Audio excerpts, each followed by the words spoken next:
Greetings, dear colleagues. Today we'll talk about catheterization of the subclavian vein using supraclavicular access.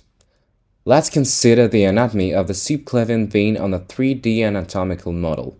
Remove the muscles. The subclavian vein is located behind the sternocleidomastoid muscle. The position of the sensor and the trajectory of the needle insertion are in front of you. Catheterization is performed in aseptic conditions using a sterile gel, a sheet, a cover for the ultrasound sensor wire, a gown, sterile gloves, a cap, and a mask. We treat the skin with antiseptic solutions, apply sterile gel, and perform a preliminary scan. When performing a preliminary scan, we find familiar landmarks, most often the internal jugular vein. Here it is dormant in the image. Then we move the sensor in the direction of the collarbone and tilt it at about 45 degrees to the surface of the skin until the subclavian vein appears. These are its pre-mouth sections. Here you can see the subclavian vein valve. Then we perform local anesthesia.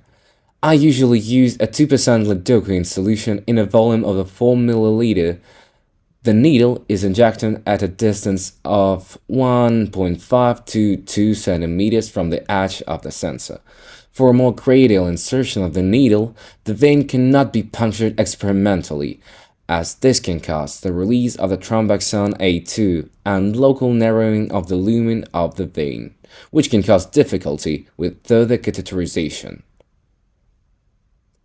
Then, we install the conductor and the lumen of the needle, check the patency of the needle, and then pull the conductor by the cut of the needle so that it does not protrude beyond it. After everything is ready, we scan the supraclavicular region. We start with familiar landmarks. Then we move the sensor in the direction of the clavicle and tilt the sensor at 45 degrees to the skin until the subclavian vein appears. We will insert the needle using the in-plane method, that is, in the plane of the ultrasound volumetric scanning. The injection site is approximately 1.5 to 2 cm from the edge of the sensor. For more gentle placement of the needle and to prevent injury to the posterior wall of the vein, we try to keep both the vein and the needle in the same plane.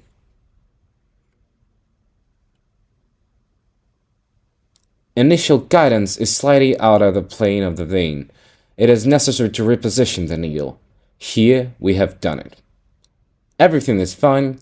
The needle is visible. Here is the hit in the vein. Yeah, vein puncture. Then we insert a guide wire. A syringe is not needed here. We also do not use dilation. We immediately insert a catheter under the ultrasound control. After inserting the catheter, we control its locations in the vein, including blood aspiration.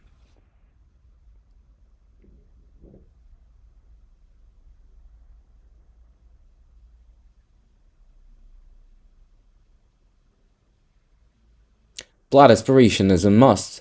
We sew up the catheter, apply a transparent aseptic sticker, and perform an X-ray. Everything is alright. The catheter is in the vein.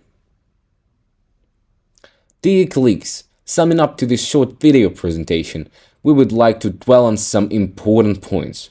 First, when catheterizing the subclavian vein with a supraclavicular access, visualization of the vein is easier than with a subclavian approach, since the vein is located more superficially in the relation to the sensor. Secondly, the needle insertion with the supraclavicular technique is gentle, which allows for complete control over the trajectory of the needle and the moment of entry into the vein, since the trajectory of the needle insertion coincides with the course of the vessel. The catheter practically does not turn or twist anywhere, but rushes straight to the superior vena cava, which sometimes does not work with subclavian catheterization.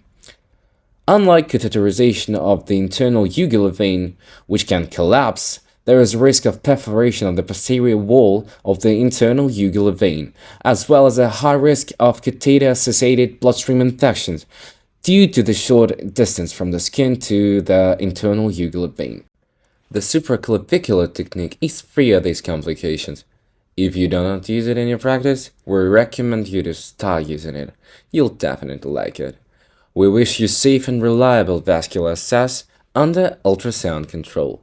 Thank you for your attention and see you in the next video.